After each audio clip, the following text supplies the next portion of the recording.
It's Friday, October 6th. I'm Matt Harmon. Welcome to the Yahoo Fantasy Football Show. It is a hell of a day to talk ball, and joining me to do just that 2 times in a row, buddy, it's Dalton Del Don. What's going on, man? What's up, Harmon? Long time no talk. Happy to be on this version of the pod to preview the games for the first time this season. Let's do it. Yes, very excited for the new people. If you are new, shout out to you. Appreciate you. If you've been listening all season long, we appreciate the hell out of you as well. But for the new folks, for the uninitiated, what we do here on our weekly preview, we call it the Viewer's Guide. It's basically the binge, stream, skip preview of the week. The games you want to binge, those are the shows that you can't miss. You know, you're watching them as soon as they come out. You might just crush all the episodes in one weekend. The games you want to stream, those are the shows you're certainly going to watch start to finish, but perhaps you're finishing it over the course of a few weeks, not all at once. You know, those are the solid games, not the top tier games. And then lastly, the games you're going to want to go ahead and skip. You know, those are the shows you're leaning towards passing on. You might want to catch an episode here or there just to stay up on the memes and the culture and all that stuff, but you might even just read the recaps online. Dalton, I know you're a big TV bro, so this certainly makes sense to you.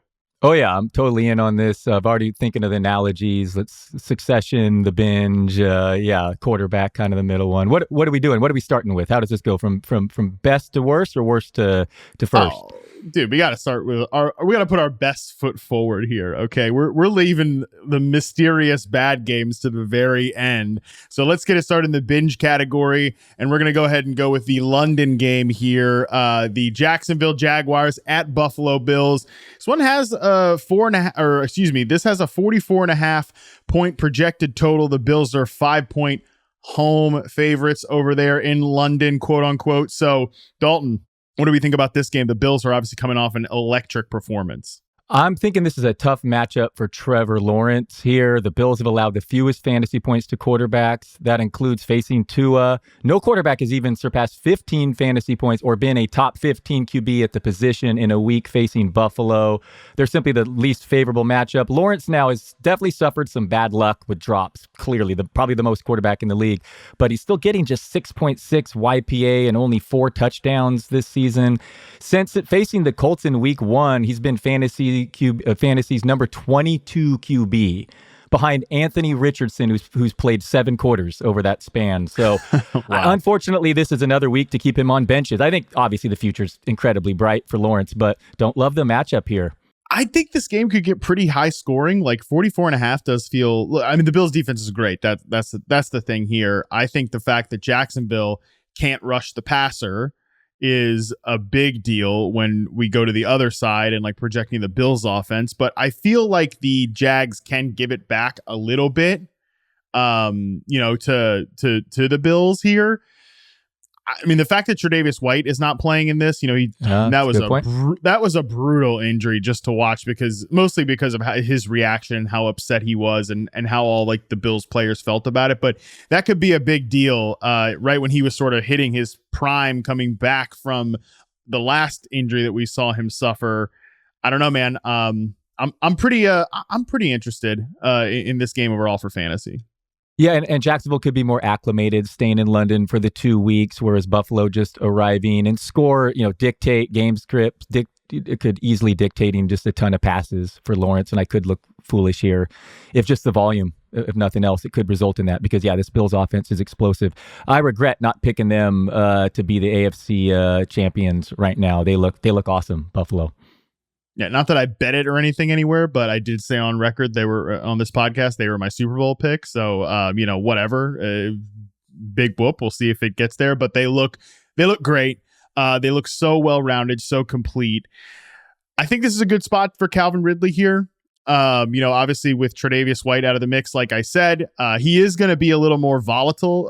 Most vertical X receivers are volatile producers unless they're like the one guy in the offense. And what we know at this point is that he's not the one guy in the offense. Christian Kirk has stepped up to a really good role, which is not surprising. Christian Kirk is a really, really good player. He held an important role for this team last year. Evan Ingram, I think, is in contention to start here. How do we feel about Travis Etienne, who's had like kind of obviously a lot of work, mixed results? And I believe Kirk kills it against man coverage, and that's not what Buffalo primarily plays.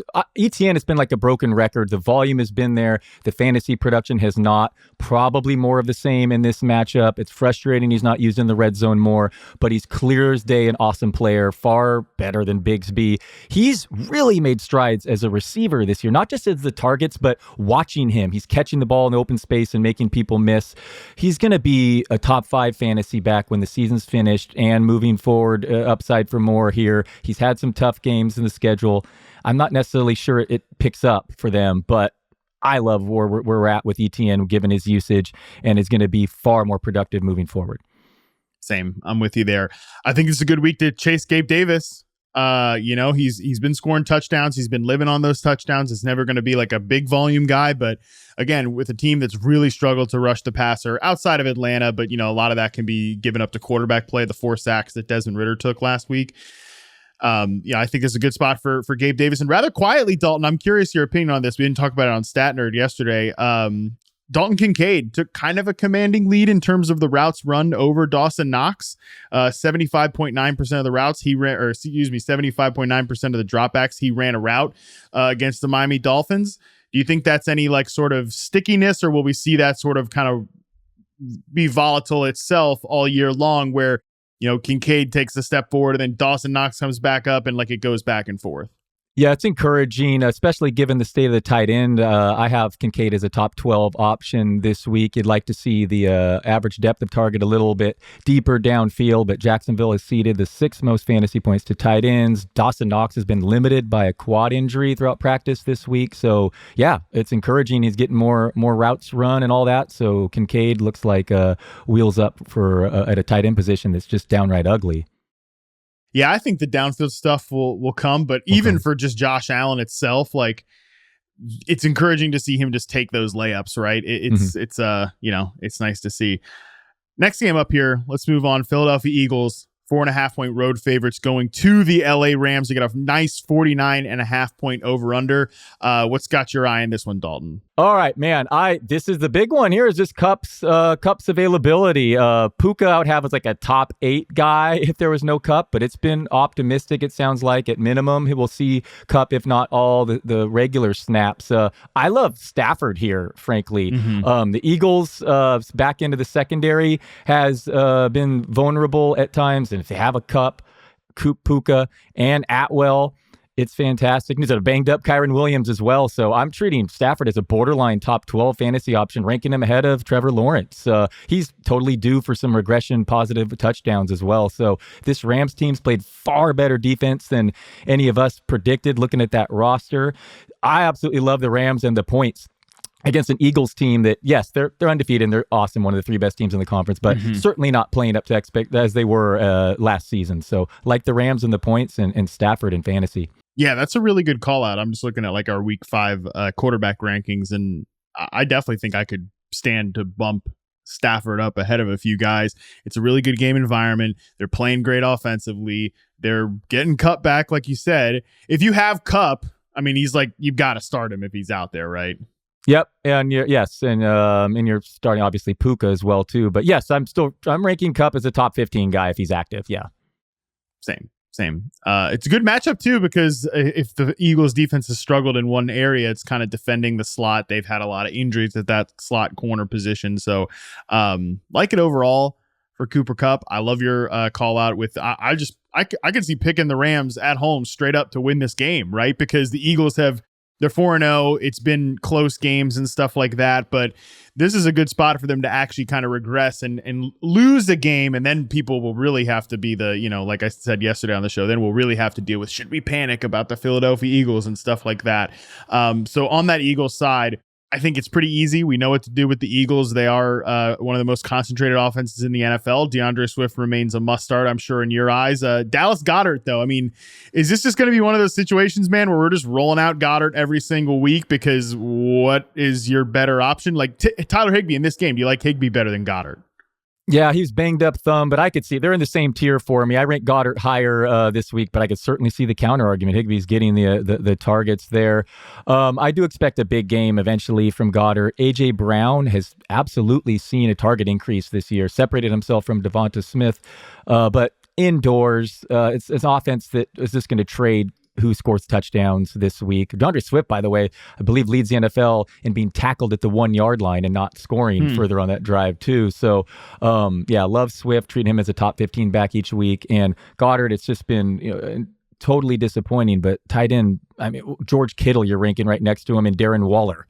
Those guys have been equally as disappointing. So it's just an ugly position, and you're still rolling out Goddard for now. Yeah, that 1 yard tackle stat is what's leading to all these tush pushes. But by the way, Dalton, can we just say for the record, tush push, number one, should not be banned. I'm tired of these nerds trying to ban this thing. It's not a football play. Okay.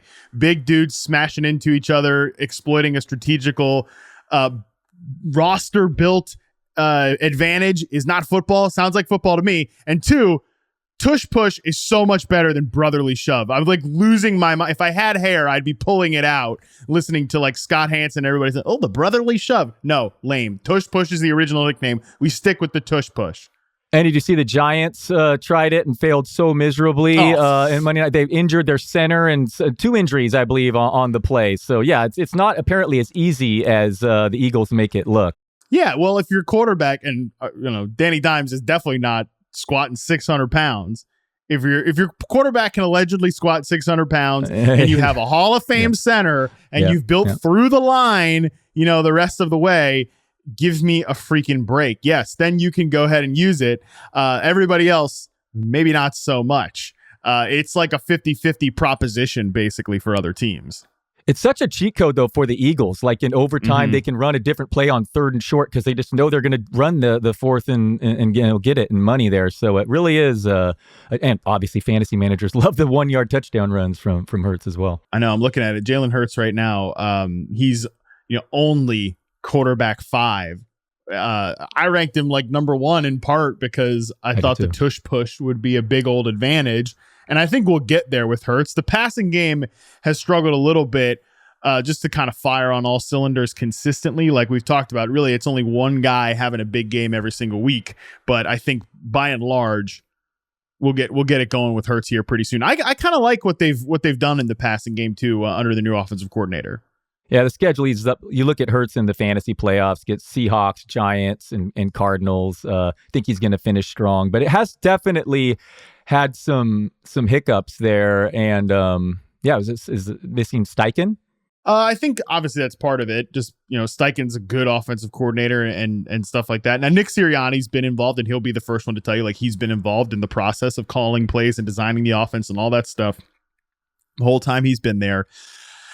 I think it's just a little bit of hit and miss stuff with Hurts. There was a big push. If you were someone who did just straight up quarterback rankings and you didn't have Jalen Hurts in your top 5 quarterbacks going, just real life NFL quarterbacks going into the season, I've seen people that that do the exercise get filleted on the internet for not having Jalen Hurts that high. But I think it's fair to say, he's maybe a little more closer to the back half of the top 10 quarterbacks, maybe 7, 8. I don't know. I'd have to sit down and really think about it myself. But I think it's just been, Hurts has just been a little inconsistent, but it's really not a big deal. We're picking nits when we're talking about this stuff.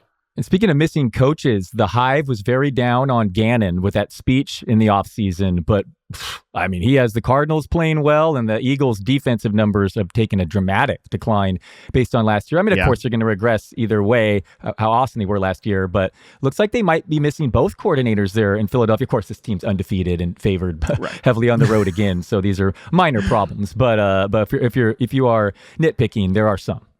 Yeah, these are first world problems for the Philadelphia Eagles for sure. I think I saw Elliott Shores Park make the note that if the Eagles didn't go to the Super Bowl last year and weren't just pitching heat every single game, they were blowing teams away last year. We're not having this conversation about how they're a disappointing team. I think people are slightly disappointed relative to expectations, but that's because expectations were sky high, and I think we can all have confidence that they'll get there by the end of the season. I think that makes a great transition to our next team, the team that the Eagles played in the Super Bowl. And I definitely think you could argue is not all the way there. I'm curious if you think the Kansas City Chiefs will get there by the end of the season. The Chiefs are 4-point road favorites going into Minnesota to play the Vikings. This is a beefy 52.5 point over-under. We got the vaunted CBS Nance Romo combination on this one, Dalton. So sticking on the Chiefs here before we talk about the Vikings, will the Chiefs get there by the end of the season, basically, which I think is kind of a leading question, but this offense clearly, 2 of the 4 games has not played up to expectations. Of course they will. Mahomes is the GOAT. He has Andy Reid as well. If I said the Bills are the favorites, they're co-favorites with KC. Yeah. Absolutely. Yes. They're going to be, by the way, the youngest defense in the NFL that's played incredibly well over the first month. So they're only going to get better. So I like their defense. Absolutely. Mahomes will play better. He threw some bad interceptions on Sunday night. It happens. An awesome Jets secondary. But I think Mahomes is going to makes them one of the 3 best teams in football, pretty much no matter what. Isaiah Pacheco has seen his opportunity share increase each week this season, seeing red zone work. His touches have increased each week as well. Man, if he's a feature back on this Mahomes offense, suddenly we're looking at fantasy money. And Rashee Rice, I don't mention him in last podcast, but I believe he's 3rd in the NFL in targets per route run, and he's quietly seeing more volume each week. Do you think we can trust him as a flex in a matchup indoors with the highest over-under, or is that a bit of a reach? Let me ask you about Pacheco before we talk Rashee Rice. And I promised you some Rashee Rice stuff, so I am going to deliver here. I did my homework on Rashee Rice, charted the last 2 games. But first, let me ask you about Pacheco. Just rest of season, how many running backs would you rather have than Isaiah Pacheco based on what you just said, which is that opportunity share has been rising every single week? And we've been talking about this on the Stat Nerd show, that he's been rising up there. This is obviously a great matchup for him, so he can smash in this one. But just like rest of season, where do you think he ranks? Like, is he a running back 1? Is he like a really good running back 2? What do you think? Yeah, CH is just so a non-factor, and the targets have been there for Pacheco. So a high-end RB2, I'll say. I mean, you could argue low-end RB1, right around there. Okay, like Jonathan Taylor, James Cook, Alvin Kamara, Kyron Williams, DeAndre Swift, any of those guys you'd rather have than Pacheco? Yeah, Jonathan Taylor I'd rather have. I still think he's one of the 3 best backs in the league, and he could totally. But then none of those others I would argue. James Cook had discouraging usage last week, even though ironically got the goal line score, but left the field to Latavius Murray on a bunch of passing downs. So yeah, I mean, right around that range right there. But only one that jumped out to me was Taylor. Okay, so Rashee Rice, and you mentioned obviously the youth on the defense, which is true. This wide receiver core is super young too. Mostly besides, the outside wind sprinters, Justin Watson and MVS, those guys out there getting their cardio in as they're like, I mean, MVS is not even that much, like he's not like an old dude. He's been in the league for a minute. He's on his 2nd contract, which is a difference between like Sky Moore and Rashee Rice and even Kadarius Toney and Justin Ross and these other guys. So Rashee Rice, they've used him out of the slot. Last 2 games that I charted, he's been like a 53% slot player. He's really not doing a ton right now. They're not asking a lot of him. And he still has a lot of work to do against man coverage. There's a lot of like nuances and separation details that he needs to get down. He's also dropped 3 passes in the last 2 games. He has like one, like, people get on like Sky Moore and even Toney for some of the drops, and the Toney drops in week 1 were pretty egregious too. But Rashee Rice has at least like one a game that's just like, good God, dog, like what are we doing here? So, and I'm not too critical of him for that, but I think the thing that's great for Rashee Rice is he's breaking tackles in the open field. He's been in the open field on 7 plays that I charted the last 2 games, and he's only gone down on first contact on 2 of those. Like he's consistently making the first guy miss, which is really great to see. And his success rate versus zone score in reception perception in the last 2 games, really encouraging. So I know his routes are ticking up. I'm taking my expectations up for him. I'm kind of throwing out his collegiate profile because it was clearly injury ruined. So I think Rice gives him something. I think I'd like to see him play a little more outside and run some of those like big in-breaking routes in this offense. I think if you're like really hurting for a flex, he does make sense in this matchup. It's tough to go to Sky Moore after another 0 catch performance. So, but easily I could see him having that big game too. But I think Rashee Rice, if you're looking for more pop, I think he gives it to you. Yeah, indoors, second highest implied team total this week. KC. I like Rice as a flyer or a cheaper DFS option, but I hear you on all that, and I definitely know that he you didn't love his charting in college, but he was like playing through an injury, right? So it was hard to tell. Exactly. Yeah, it's hard to tell. Travis Kelce doesn't look all the way right. Aaron Rodgers had his fun with him on the Pat McAfee show, calling him Mr. Pfizer and all that nonsense. But he said he didn't have a big impact on the game. Definitely does not look 100%. And he's a guy who's turning 34 here. Actually, I think he might turn 34 today. Yeah, Thursday, right. Today. Yeah. So, obviously that's a situation to watch, but he is still the gravitational force of that offense. And obviously he's the tight end one the rest of the way, but you might be right about this was the year to get out of him in the first round. And Sky Moore just doesn't look like it. So that's why I think Rice is there's an opportunity there for him to emerge as the guy here, possibly. I'd really like to see, and look, nobody cares what I think. I mean, Andy Reid certainly doesn't care what I think, but I really love to see them take Rashee Rice and play outside, because I think he gives, look, I know I said he beats zone coverage better than man coverage, but he gives you something on these vertical in-breaking routes. Give him the whole field to work with there on these in-breaking routes. And it's enough already of MVS. It's enough. It's funny. We focus so much in fantasy, Sky Moore is running all these routes and doing nothing with them. I mean, so does MVS. So does Justin Watson. I think we need to do some kind of change. I'd love to see Sky Moore as just a short area slot receiver, because that's really all he can, all he was ever billed to be. I think this usage of him as an outside receiver, I have seen personally enough of that. I've kind of buried the lead. The Vikings have allowed the most fantasy points to wide receivers this season. Yeah. The most. Okay. Now, that's why we're talking about it. Yeah. I know that we're sitting here saying oh yeah, doom and gloom about these receivers. It's a great schedule. Did we talk about that yesterday? It's a great schedule going forward for for Kansas City, Minnesota, Denver, Los Angeles, Denver, LA being the Chargers. Not a good defense. So just quickly on the Minnesota side, how are we approaching this team in this one? Ooh, so DFS people are likely choosing between Tyreek Hill or Justin Jefferson. L'Jarius Sneed could shadow him here for 70% of the time in the perimeter that Jefferson runs. I mean, if you're using a tie break there, but on the other hand, Dolphins could easily just be run away with the Giants game. And this one looks like Minnesota's going to have to pass a lot. They ran just 44 plays on offense last week, historically low. So you'd expect that to regress. A lot of plays this week, fast-paced game indoors. Jefferson, obviously, don't need me to tell you that he's a smash, but I think Addison is, I know, coming off down game, but another sneaky type Rice, or probably ranked even higher than Rice, but a guy who could really benefit from this game script. I expect 50 throws from Cousins. Next game up, Dallas Cowboys at your San Francisco 49ers. 49ers are 3.5 point favorites. It's 45 point total here on Sunday Night Football. Let's start with the 49ers side. Dalton, proceed.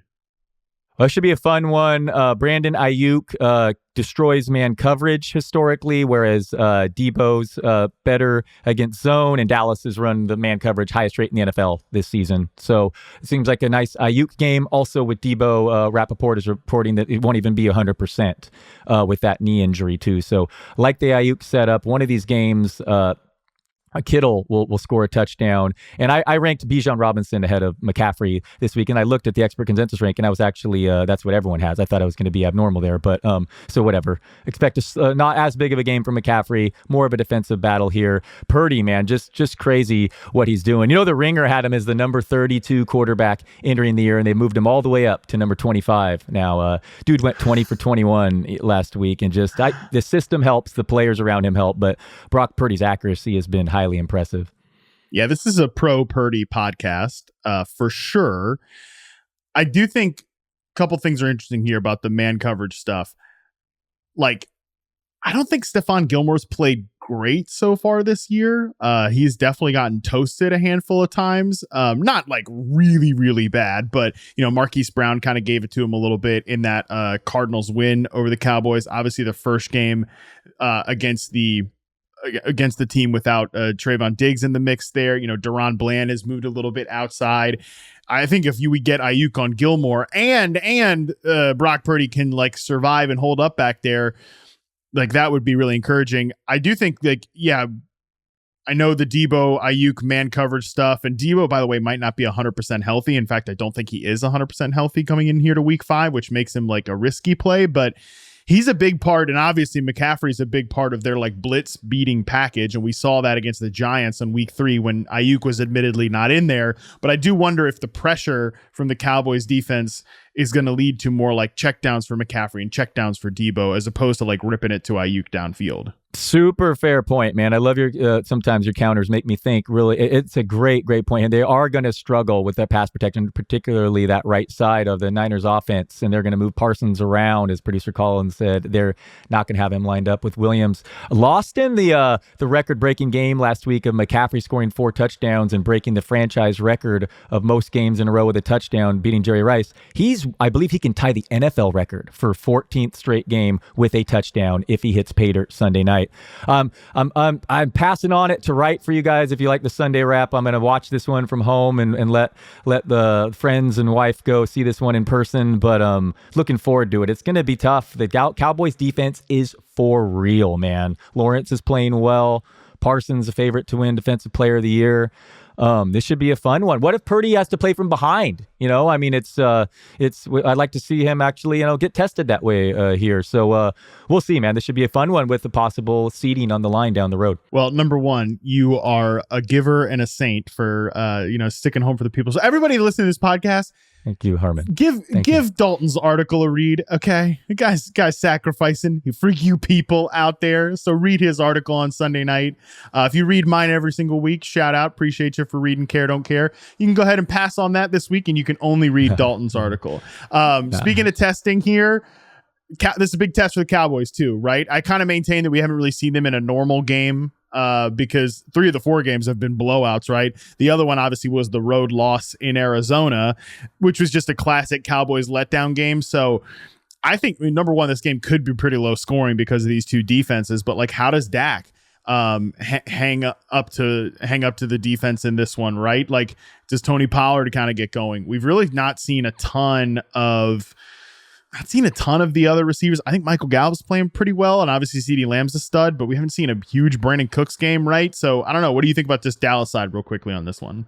Niners have actually given up the 7th highest EPA per rush. I could see an okay game here from Pollard. That's been an area of weakness that's historically been strong for the 49ers as they transition to defensive coordinators. Sometimes they get off to slower starts. This has happened before, so I actually could see some success from Pollard. And Jake Ferguson, I've tied for the NFL lead among all pass catchers and red zone targets. The team's obviously really struggled transitioning from the offensive coordinators in the red area, but you expect that to result in touchdowns moving forward. And I kind of like Ferguson this week to maybe hit pay dirt against the Niners D that's tougher against wide receivers than it is the tight end this year. I like that call. I like that call a lot. And obviously Ferguson, I think, has basically gotten into like everybody's top 12 in rest of season tight end rankings. I dropped him in some big money leagues for Kyle Pitts. That's where we're at. You mean you dropped Pitts for Sorry, for I dropped Pitts for Ferguson. Yeah. I absolutely prefer Ferguson moving forward. Same, me too. All right, let's move into the stream category here. First of all, Houston Texans at Atlanta Falcons. Look, the Texans' days of being in the skip category, those days are over, man. CJ Stroud, Nico Collins, and the boys are must-see TV. The Falcons, maybe not so much. They're 1.5 point home favorites in this game with a 41.5 point over-under. Yeah, I tried hype. I do hype Dameon Pierce as a buy low for sure this week, and then suddenly has a knee injury, missing practice. But I think he's good to go. This is a tough matchup, though. The Falcons have allowed the 3rd fewest fantasy points to running backs. They're basically a pass funnel defense, ranked 27th in pass defense DVOA, top 10 against the run. So I like this as a Tank Dell bounce back game. It was Collins' turn last week. Well, it's been Collins' turn mostly all season. His prorated stats are pretty nutty so far this year. What more can we say about CJ Stroud? 8.0 YPAs, the 3rd highest in the NFL, and the dude's a rookie. So super impressive. A game indoors. May not be super high scoring and a lot of fast pace, but I like Tank Dell to bounce back and CJ Stroud to continue impressing.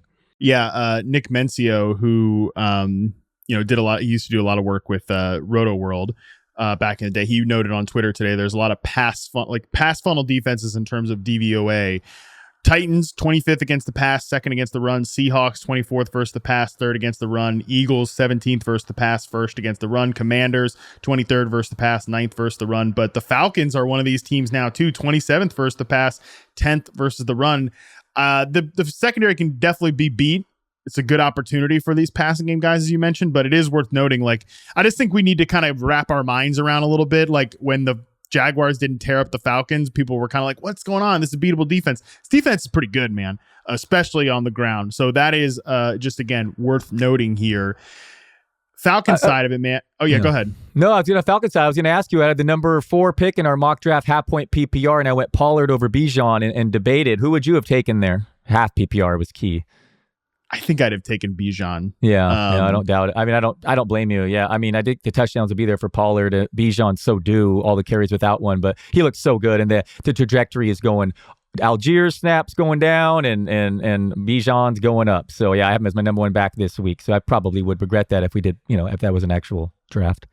There's definitely just like with Arthur Smith, you can tell the more that they see of Bijan, the more we're like, yeah, screw it. I don't know what our plan was, but more and more, we just need more Bijan, right? And less of Algier, even though he's a really good back. Any hope for Drake London? I mean, obviously not Kyle Pitts, who just at this point, like, the more info is kind of like leaking out after ESPN made a point to say in the broadcast that he's just not 100% healthy. Like, we just need to wrap our minds around that and like leave it alone. But I think Drake London still makes for like a fine wide receiver 3. 100%. He's a fine wide receiver 3 instead of the strong wide receiver 2 we all hoped and thought he would be. But yes, he's still a fine wide receiver 3 moving forward. And just to circle back on Bijan's last 2 matchups were against the Lions defense ceding an NFL low 45 rushing yards per game to running backs, and then a Jacksonville defense quietly top 5 in EPA per rush. So, and now conversely, it's the opposite. The Houston's one of the 3 best matchups for opposing fantasy backs. All right, there's going to be a couple games in the stream category here where one team is pulling all the weight, and that is certainly the case with our next matchup here. Carolina Panthers at Detroit Lions. The Lions are 10-point home favorites with a 45.5 point over-under. Dalton, nobody loves a Jared Goff home road split quite like you, so I'm sure your expectations are very high for this Lions offense against a Panthers team that can't really do anything right except funnel the ball to Adam Thielen. Yeah, but not more David Montgomery than Jared Goff, who banged up St. Brown at best. Even Josh Reynolds is playing injured. This Lions team has been one of the most run-heavy in the league. Montgomery saw 32 carries last week coming off that serious-looking injury. Now he has 10 days to rest up. A home matchup against the Panthers D, allowing the 4th most fantasy points to backs. Also, by far the most EPA per rush. Do you know last week Montgomery had more red zone carries last week than Josh Jacobs, Derrick Henry, and Joe Mixon have all season. He had more or as many carries inside the 5 last week than every player in the league this season but Kenneth Walker. And now they're 10-point home favorites against the Panthers. And obviously, Jahmyr Gibbs backers like myself we have to keep fooling ourselves or lying to ourselves that this isn't Montgomery's backfield, which it clearly is. And as someone who's leaning toward using the Lions in my $9 million survivor pool, I will be glued to this one, believe me. This Panthers team, if this was Andy Dalton, I'd be really worried. But as is, the Panthers are dealing with a ton of injuries on defense, and Bryce Young is going through some growing pains. That's why the spread has crept to 10 points. But yeah, I wouldn't be shocked if they kept this competitive. Yeah, I think maybe they could be competitive. The thing is that the Lions' run defense is really good, and the Panthers' run defense has been absolutely broken. Panthers, conversely, are 31st in rushing success rate on defense. The Lions are 2nd right now, which is pretty impressive. They're slightly funnel-ish. They're 17th in passing success or dropback success rate allowed.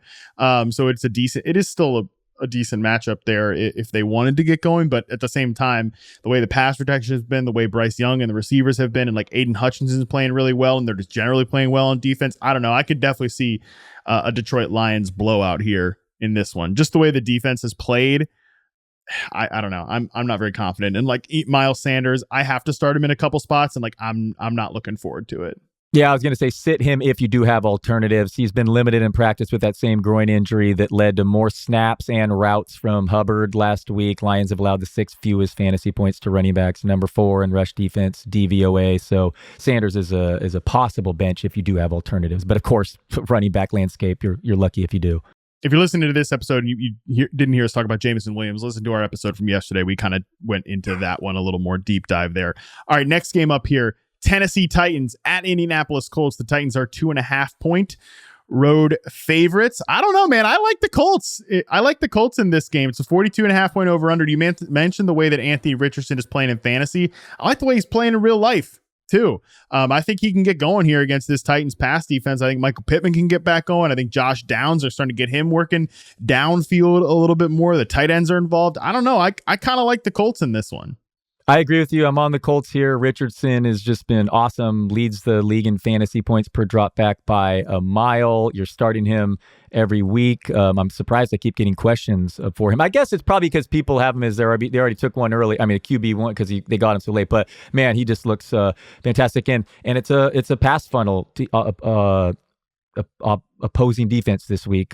Tough one for Jonathan Taylor's first matchup with Titans, just stout run D. But of course, that could affect maybe Richardson's running ability. But I really like him. And in this game, I wouldn't call him a sleeper, but DFS option that maybe no one would want to think about is boring DeAndre Hopkins. His routes were down last week, to be clear. Maybe that injury is affecting that. But in the past, he's performed while playing through injury. Burks is banged up. This Colts secondary is just totally allowing vulnerable, allowing a bunch of points and indoors. So I could actually see Hopkins also either dropped or was overthrown, depending on how you looked at it. A 45-yard touchdown last week that had totally changed his stats. So the targets are still there. So I think in this matchup, this could be a throwback D-Hop game, 100 yards and a touchdown.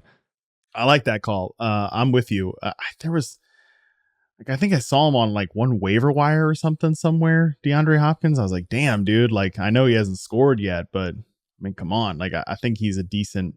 He'll have better days when he's healthy if he gets healthy. So I think that game's actually pretty straightforward. If you have Jonathan Taylor, I think it's similar with Kupp. He says he's 100%. Spoke to the media today.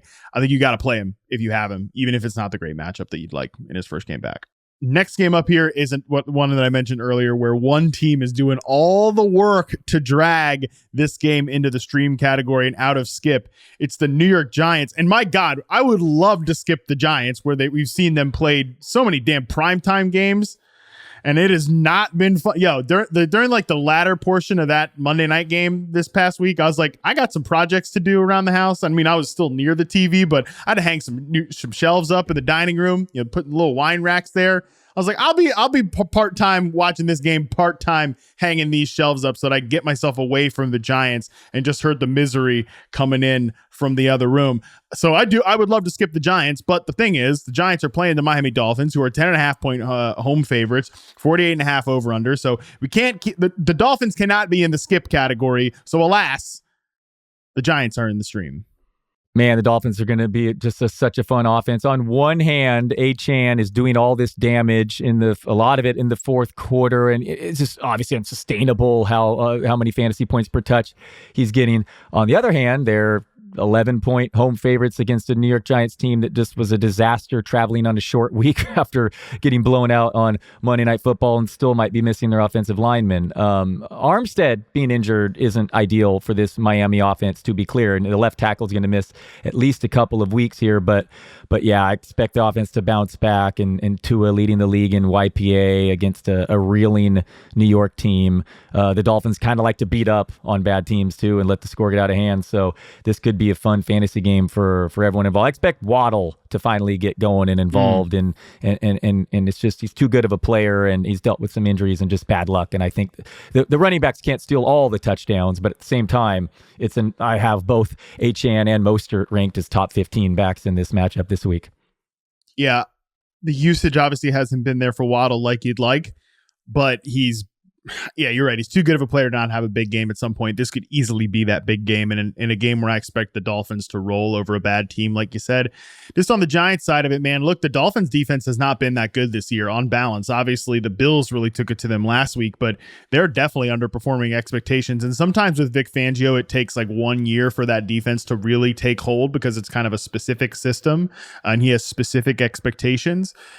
So can the Giants, I mean, is it just too hopeless for New York right now where, their offensive line is so bad and their, starting right tackle Evan Neal is making jokes about people flipping burgers and then having to apologize. Well, the worst part is that he said, are people flipping hamburgers and hot dogs somewhere? Where are you flipping hot dogs? And that was a confusing part of the analogy. But anyways, point is he's like saying stuff in the media, having to apologize for it. The offensive line is a disaster. Danny Dimes has no time back there.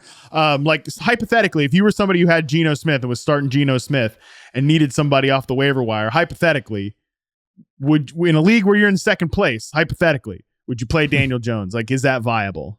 Absolutely viable this week. I know it's been incredibly ugly, and he's only played about 2 good quarters all season, although it was enough to make him the number 1 fantasy QB that week. Saquon Barkley is going to be 3 weeks removed from a high ankle sprain if he does return, so he will not be close to 100% here. But, man, the game script should result in a lot of passing by Daniel Jones, and I feel like as ugly as it was last week, and even with the injuries, coaching scheme will he'll get better pass protection. Like they will somehow solve that. And it's not like the Dolphins have an outrageous pressure rate either. So given his rushing equity, I think you're fine with Daniel Jones this week. I ranked him as a top 12 fantasy QB. As ugly as it's been, they're going to have to pass by the time they step off the bus, against this Dolphins offense. So I actually kind of like the setup sneakily for Daniel Jones, as much as I'm sure people roll their eyes. Okay, well, hypothetically, if a person did need that, I'm sure they're very grateful for you for saying that. Honestly, he's my QB9 this week. Oh God! Well, I hope you're right about that. I mean, hypothetically, there are people out there who hope you're right.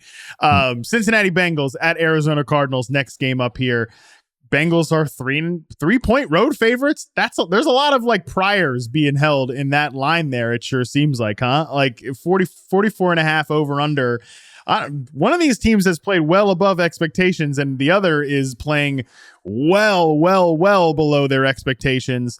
Yet that team, the latter team, is the one that's favored by 3 points on the road. Yeah, if you looked at their adjusted net yards per attempt or all the nerdy stats, you'd think, they just completely got the wrong team favored here. But I don't know if they're factoring also in the desperation factor too, because the Bengals and Joe Burrow basically call this a must-win game. They might have the most difficult schedule in the NFL moving forward, so it's a tough season. I predicted them to win the conference, as I said, in part because this is their last year before they start spending all their salary cap on Chase and Burrow. So it's bad times for the Bengals, man. Mm-hmm. It's just not gone well here, and I expect Higgins to sit out this game. I know he says he wants to play or could play, but it's a pain issue with that rib fracture. Usually they miss a week or two, which means I love Chase again in DFS if you want. His targets per out run goes way higher without Higgins, and Burrow says he feels better than he has been. He's practicing fully, and this is an inviting matchup against Arizona. Has played well, but they can give up some passing points. So I like Burrow as a top 12 fantasy QB and Chase as a bounce back DFS play, as ugly as it's been for the Bengals offense. Even Mixon too. Yeah, I don't know. No, you can't get behind me. I know it's really, maybe it's broken. Maybe I'm wrong and it's broken, and the Arizona's good enough to reveal that as well. I'm with you on Chase. Like, I think Chase can get there from a fantasy perspective, and I think he'll get there most weeks. And with the T. Higgins stuff that we talked about previously, like, he's the guy I think is a little more banged here, right? Because they've been using Chase in these designer-ish ways, which isn't perfect, but again, it still gets him the ball quickly in this offense that's not going to be able to push it downfield. So I'm with you on Chase. Just like, I know there's not great alternatives. Like, I don't know if I'm going to go out there and bench, Burrow for Daniel Jones, who we just talked about, but I could see myself, if I had Burrow, being ready and willing to like drop him down into the rest of season. Like, I think he's maybe a fringe back end quarterback one. And I don't know, like, until we see something different, he just doesn't have the ceiling that we thought. It's brutal if he doesn't put up top 15 numbers this week. Yeah, then you can go ahead and drop him if you're in a non-super flex league. I feel like we were saying that last week though against the Titans. You're right. I watched JT O'Sullivan's being too patient. I watched JT O'Sullivan's quarterback school video breaking it down from the Titans, and there was a lot of concerning stuff obviously from it, but the worst stuff was just like they are letting Burrow get creamed back there too because of pass protection issues and like missed assignments and seemingly missed assignments and just mistakes. Not even just like guys getting out physical, just like dumb mistakes. These that's being made on offense all across the board. So I don't know, man. And maybe I'm biased because I literally just watched that like 2 hours ago.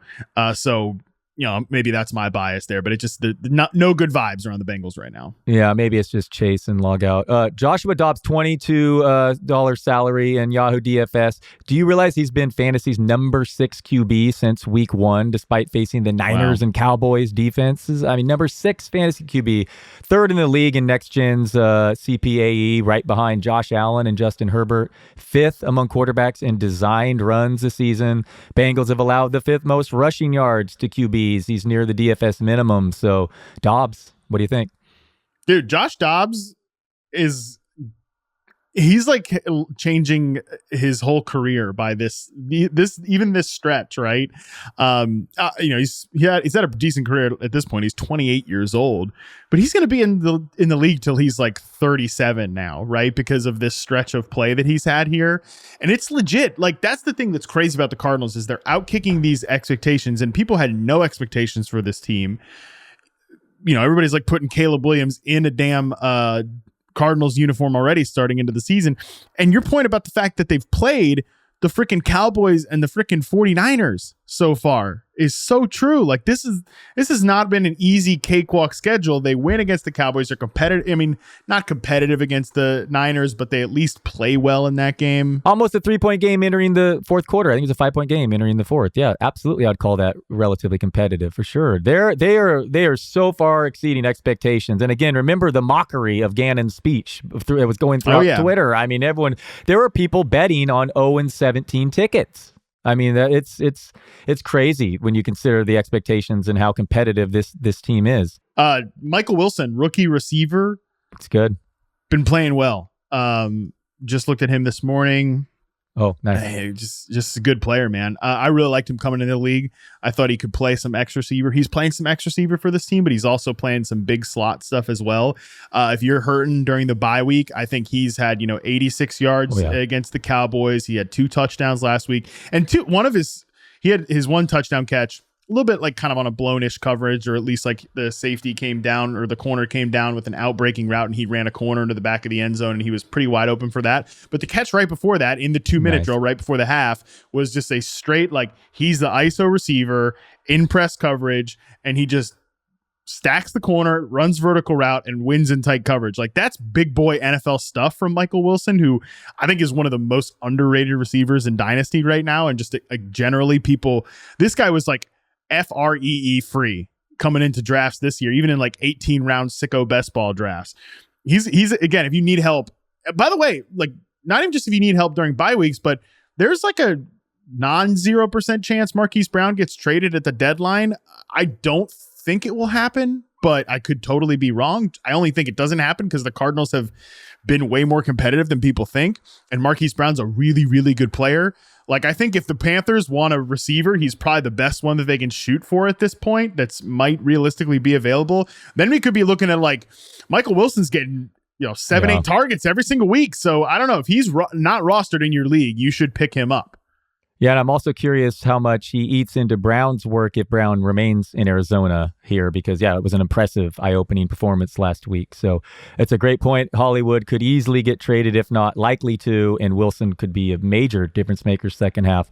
Although Kyler Murray might be a downgrade over the way Dobbs has been performing as a passer, especially returning from an injury. But it's been we went after week 1, it looked like Cardinals were going to be a fantasy disaster, a wasteland, and instead it's the top 6 fantasy QB since then. Connor scoring touchdowns, Ertz getting all the targets for tight end, and Brown and 2 wide receivers. So what a turnaround.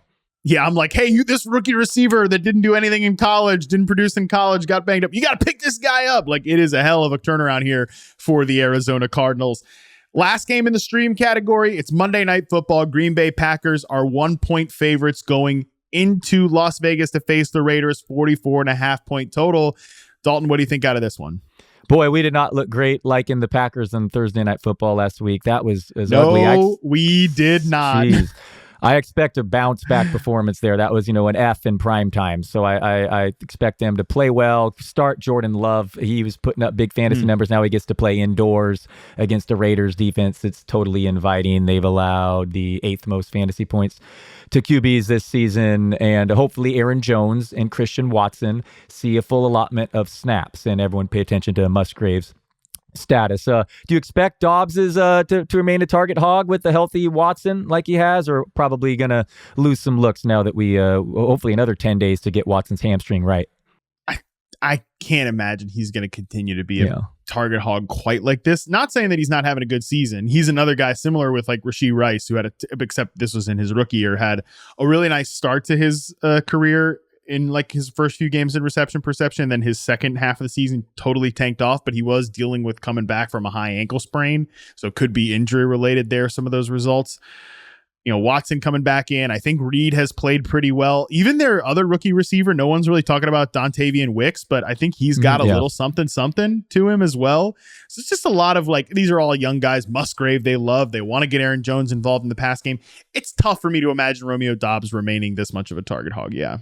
Yeah, that's totally fair. And then on the other side, Jacobs is due to score more touchdowns this season. It's crazy as he's getting a ton of work, and he's just been very unlucky there, although he did actually finally the regression started last week when Adams was robbed of the touchdown and Jacobs got one. But we pay attention to Adams' health. I mean, a question mark for Monday night. I think he's probably good to go, but he's missing practice again Thursday. And Jacoby Myers would suddenly be like, if Adams missed a game, are we talking Jacoby Myers with Jimmy G back indoors in that target, like a top 20, top 15 option? I mean, that's wild to say, but definitely a possibility. But I do expect Adams to return, and that's still, I mean, that doesn't mean that Myers isn't still a fine wide receiver 3 given that target tree. Revenge game for Devontae Adams here in this one. And Jimmy Garoppolo, as of when we're taping this, is still in the concussion protocol, but obviously he has until Monday night to get out of it. All right, let's move we don't need AOC in prime time. I'm telling you, man. I don't know. Rashawn Gary, any of these guys need like a sack bonus do they need here? A contract extension? Yeah, totally. Oh, man. Oh, that's, no thanks. Let's go, Jimmy G. All right, let's move into the skip category here. The man who Jimmy Garoppolo replaced in Las Vegas highlights this one. New Orleans Saints, they're 1-point road favorites going into New England to play the Patriots. Oh boy. I mean, this game's gross, bro. That's why it's in the skip category. If Derek Carr was any bit healthy at all, I'd feel great about Chris Olave, but obviously it's a tough defensive matchup.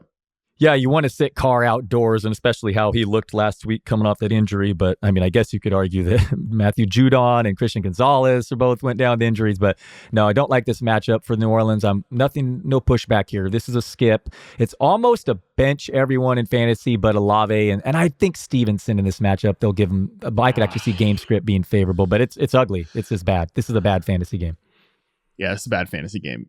Honestly, I think we can leave it at that. Over-under 39. I mean, that's just 1 point more than Steelers-Ravens. I mean, these are over-unders in the 30s. It's not good. Yeah, Saints are 10th in rushing success rate allowed on defense. So it's not even as if these are like two bad defenses and two bad offenses. These are two of the best defenses in the NFL. You mentioned Steelers-Ravens. This is the next game up here. And I don't want to have the Ravens in here, okay? Right? I talked about how the damn Dolphins dragged the damn Dolphins into the stream category, and same thing with the Lions and the Panthers. But the Steelers they have earned the right to be in the skip category. So Ravens, I'm sorry that you find yourself here as 4-point road favorites going into Pittsburgh to face these freaking Steelers with a 38-point total, as Dalton mentioned. But it is what it is. I do think there are plenty of interesting guys on the Ravens to play here, especially Zay Flowers. Rashad Bateman is back. He's probably going to play in this game. We just need to see Bateman string together some damn healthy games here. But this is a great matchup for perimeter receivers against the Steelers. Yeah, I'd like it even more if Beckham and Bateman didn't return, but love Flowers here. The targets have been there if the production quite hasn't been. Banged up running backs. Opposing wide receiver ones have just destroyed the Steelers this year. Ayuk, Cooper, Devontae Adams, and Nico Collins. 3 of them put up 30-plus fantasy points against the Steelers. So really like Zay Flowers. And it's Keaton Mitchell season. That's all I'll say. It's time to let's see the it's unclear if he will actually play this week, but the rookie returned to practice, showed some real promise in the preseason. Very undersized, but given a banged up Gus Edwards and an even more banged up Justice Hill are the alternatives, I really think Mitchell should be stashed in most fantasy rosters. I'm with you. Yeah, I think Zay Flowers is a start here. Again, would just love to see Rashad Bateman even look like his normal self, as opposed to, I mean, you can't play him obviously in this matchup. It's just a bummer the way his career has turned out injury wise. Mark Andrews, good play. Lamar Jackson's playing incredibly well. Yeah, I mean, I think that if you need help in the bye weeks, I do think Gus Edwards is an okay play in this one. And is there any Steeler you are even sort of considering in this game? Not at all. Well, I guess you could consider Pickens if you really needed a wide receiver 3. But Freiermuth, doubtful. Hate the matchup for Harris and Warren. Have you seen the stats coming out today that Harris is like actually better under the hood stats than Warren? If you look at like the yards after contact and everything, and it's because Dalton. Everybody who's like, "Ooh, is Jalen Warren better than Najee Harris?" is an idiot. Not an idiot. No, that I get was really harsh. But the using the yards per carry, running, right. It's the same thing people are doing with Jahmyr Gibbs and Dave Montgomery, like 100% right now. Same, yes. Yards per carry, bros need to just be put in a cannon and shot to the sun. Okay, I'm not being serious about that. I don't want to shoot anybody to the sun, but the yards per carry discourse needs to be shot into the sun. Okay, I think Jalen Warren, though, by the way, is not a bad like bye week. Just in full PPR, half point PPR, like, all right, you need 8 points in a game where Kenny Pickett, who apparently is going to play in this game, which is surprising to me. He's probably just going to be dumping that thing off again and again. I think Jalen Warren makes for an okay, like it. Obviously, if you have Harris, somebody asked me in my Discord the other day, or I think it was yesterday, what do we do with Najee Harris in Dynasty? I'm like, you're screwed. I don't know what to say. Nobody wants him. You don't want him. You drafted him probably like the number 1 pick in your rookie draft, and you're just stuck with him. And if you have Najee Harris in fantasy and redraft, you're probably stuck with him. But I think Warren, who's a little more like of a bench guy, widely available, makes us an okay bye week fill in here. Yeah, I totally agree. No one will want to trade for Harris right now. They'll send him those latest tweets. But Ravens allowing the 4th lowest EPA per play on defense this season. So it is a week to sit your Steelers. Last game up here, New York Jets at Denver Broncos. Broncos are 2-point home favorites. It's a 43.5 over under. I think of all the games in the skip category here, this is the one that could certainly be the most interesting for fantasy because the Broncos defense is a joke.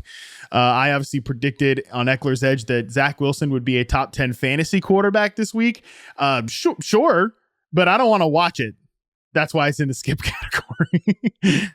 How dare you? I'm all Zach Wilson's the DFS minimum this week, $20 against a Broncos team that has the worst ever tracked by DVOA through 4 games. Broncos defense also allowing NFL high 8.9 YPA, the most touchdown passes. They've allowed by far the most fantasy points to quarterbacks, a group that includes Jimmy G, Sam Howell, Justin Fields. Zach Wilson can run.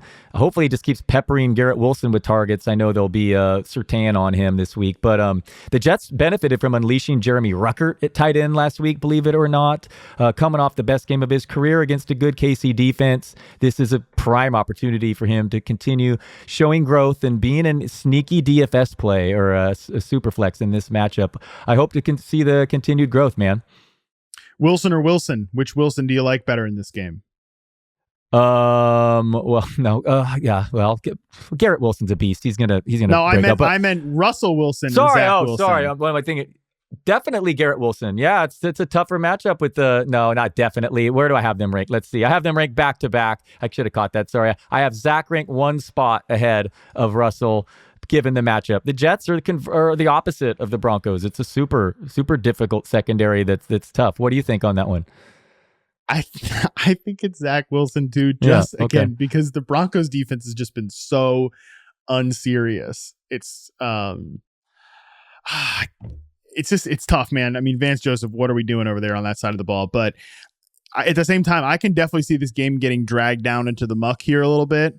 Good defense on the Jets side. Zach low Wilson scoring, is still Zach Wilson, low scoring, right? I mean, for a DFS punt play, totally fine, with Zach Wilson, because you don't need much out of him. And I think like Garrett Wilson can get loose. I think these tight ends can get loose. They got a ton of tight ends involved against the Chiefs on Sunday night. So I'm still fine with Zach Wilson as that like DFS punt play. If you're desperate in a super flex league, you can play him.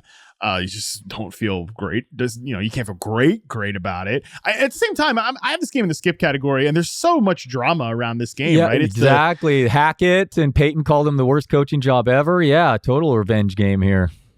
Who do you want to see win this game? Like, last thing before we end the podcast, just Jets Broncos. Who do you want to see win this game?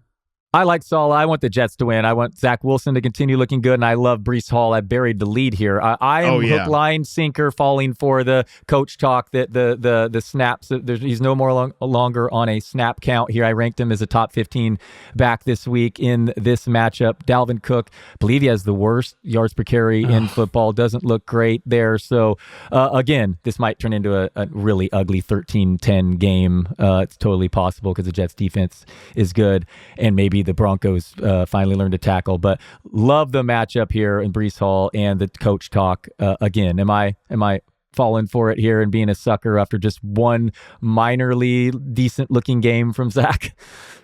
No, I think that Breece Hall is in a great spot here. That Broncos defense, like I said, not good, unserious, and also Breece Hall's like yards per carry have been super high because he's been ripping off these long runs, because when he can get north-south, like when he gets a lane, he can go, and he's not going at 100%. He's maybe going at like 75%.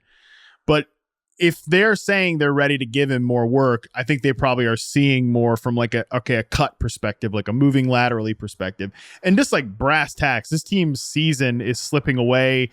I know that everybody thinks they gave up the second that Aaron Rodgers, left, and maybe some players did, but then Rodgers has been really fighting to like keep the season on the track and like stay together and all that stuff, which I believe this team needed, right? I think that they know they need to get Breece Hall more involved, even if he's not 100% yet. Like, they can't just keep rolling out Dalvin Cook, right? I think I'm with you that Breece Hall is a good play in this one. Yeah, he's an interesting DFS play as well, with a lot of upside. His route participation has increased each week. He leads the NFL by far in yards after contact per rush since joining the league. 4.71, next highest. My guy, Khalil Herbert, 3.58. Do you know that Russell Wilson is the third highest passer rating in the NFL right now, behind only Purdy and Tua? Obviously, that Hail Mary helped, but he's really played better. But yeah, I can't wait for this game with Hackett and Peyton meeting at midfield. Let's go. Yeah, I'm very excited. I think we could get some good. This is a 425 CBS game. Good. I know I put it in skip, but I might have it on one of the four boxes there, just so I can see if a fight breaks out. I'm gonna click over, turn the sound on that one. So that's good stuff. All right, Dalton. You know what else is good stuff? These two podcasts with you, man. These last two, have enjoyed having you on 2 times in a row. Appreciate it, buddy. Thanks for having me, Harmon. Good times. Yeah. All right, all of you out there. Good luck in week 5. That's going to do it for us today. Be sure to tune in first thing Monday to hear Scott Pianowski and I break down all the action from Sunday in week 5. And for God's sakes, like I said at the top, read Dalton's article. He's skipping this 49ers game, so make sure you read it. Click on that thing. Click on it, leave it up on your browser, on your phone somewhere, so that he gets the time spent. I don't know if that's a metric we track here at Yahoo. Maybe I should know. Leave it up so that he gets enough time spent on the article, for God's sake, so he doesn't regret missing out on Cowboys 49ers. So again, we'll see you all first thing Monday morning. Until then, we're out. Go Niners.